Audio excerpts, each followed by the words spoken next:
ஆவியானவரே உம்மை நாங்கள் வரவேற்கிறோம் அப்பா. புதிய நாளுக்காய் உமக்கு நாங்கள் நன்றி செலுத்துகிறோம். சங்கீதம் 37:23.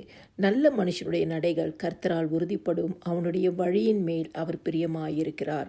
நம்மளுடைய வாழ்க்கையில் கர்த்தருக்கு முன்பாக நல்ல காரியங்களை செய்து தேவனுக்கு பயந்து வாழும் பொழுது நம்முடைய வழியின் மேலே கர்த்தர் பிரியமாயிருக்கிறார். நம்மளுடைய நடைகளை கர்த்தர் உறுதிப்படுத்துவார்.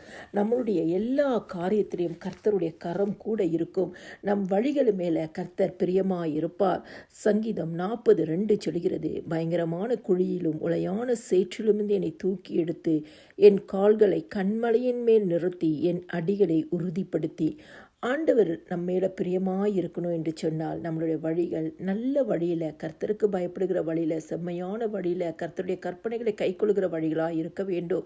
அப்படி இருக்கும் பொழுது ஆண்டவர் எப்பேற்பட்ட சோதனையிலையும் வேதனையிலையும் பாடுகளிலிருந்தும் நம்மை தூக்கி எடுக்கிற ஒரு தேவன்.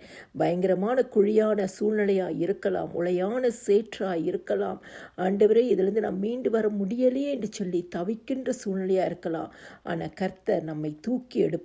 காரணம், நம்மளுடைய வழிகள் கர்த்தருக்கு முன்பாக நல்லவைகளாய் இருக்கு என்று சொன்னால் நம்மேல் பிரியம் கொள்ளுகிற தேவன் நம்முடைய கால்களை கண்மலையின் மேல் நிறுத்தி நம்முடைய அடிகளை உறுதிப்படுத்துவாராம். ஆண்டவர் எல்லாவற்றுக்கும் மேலாக நம்மளை உயர்த்துகிற ஒரு தேவனாக இருக்கிறார்.